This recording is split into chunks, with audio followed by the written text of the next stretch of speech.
प्रिय भक्तजनों, श्रीमद् भगवद गीता के श्लोक संख्या अध्याय 1 के 41वें में वर्णशंकर शब्द का प्रयोग हुआ है। जब अर्जुन अवसादग्रस्त हो जाते हैं और गांडीव हाथ से गिर जाता है, तब वे बहकी बहकी बातें करने लगते हैं। ऐसी अवस्था में वे युद्ध न करने का अपना संकल्प बताते हैं और युद्ध नहीं करने के लिए भांति भांति के तर्क गढ़ते हैं। उन्हीं तर्कों में एक तर्क वर्णशंकर जो संतान होने को लेकर है। अधर्माभिभावत कृष्ण प्रदूषयन्ति कुल स्त्री, स्त्रीषु दुष्टासु वासनेय जायते वर्णशंकरः। अर्जुन भगवान श्री कृष्ण से कहते हैं, हे कृष्ण, अधर्म के अधिक बढ़ जाने से कुल की स्त्रियां दूषित हो जाती है और हे वासनेय, स्त्रियों के दूषित होने पर वर्णशंकर पैदा हो जाते हैं। अधर्माभिभावत कृष्ण प्रदूषयन्ति कुल स्त्री, अर्थात धर्म का पालन करने से अंतःकरण शुद्ध हो जाता है। अंतःकरण शुद्ध होने से बुद्धि सात्विकी बन जाती है। सात्विकी बुद्धि में क्या करना चाहिए और क्या नहीं करना चाहिए, इसका विवेक जागृत रहता है। परंतु जब कुल में अधर्म बढ़ जाता है, तब आचरण अशुद्ध होने लगते हैं, जिनसे अंतःकरण अशुद्ध हो जाता है।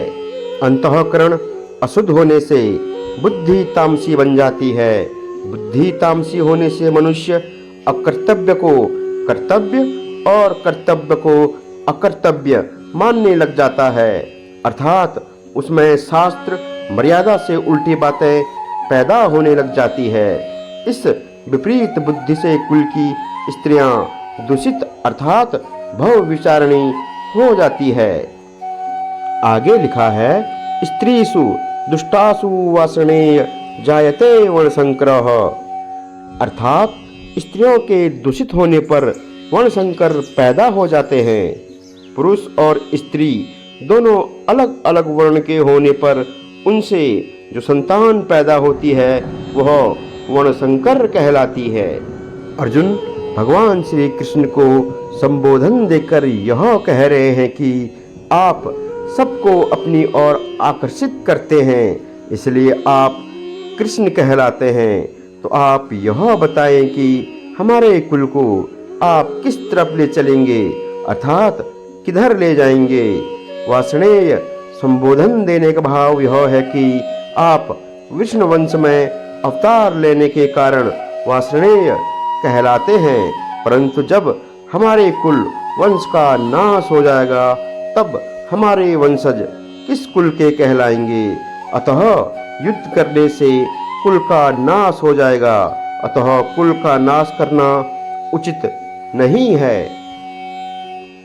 शंकरो नरकायेव कुलधनानां कुलस्य च पतन्ति पित्रो साम लुप्त पिंडो दक्रियायः।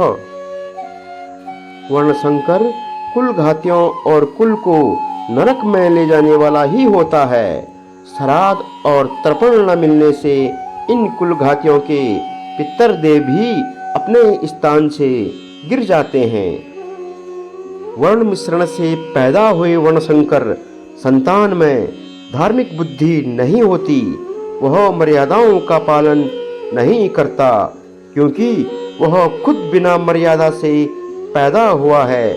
इसलिए उसके खुद के कुल धर्म न होने से वह उनका पालन नहीं करता।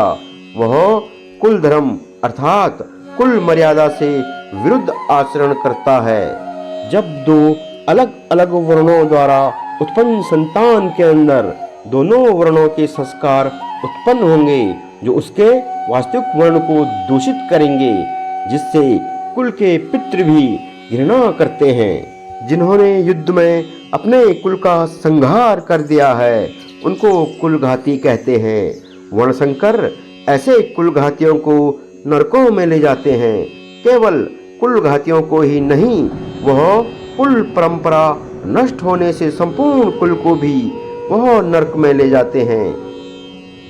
पतन्ति पित्रो शाम लुप्त पिंडो दक्रियाः, अर्थात जिन्होंने अपने कुल का नाश कर दिया है, ऐसे इन कुल घातियों के पितरों को वनशंकर के द्वारा पिंड और पानी, श्राद्ध और तर्पण न मिलने से उन पितरों का पतन हो जाता है। कारण कि जब पितरों को पिंड और पानी मिलता रहता है, तब वे उस पुण्य के प्रभाव से ऊंचे लोक में रहते हैं।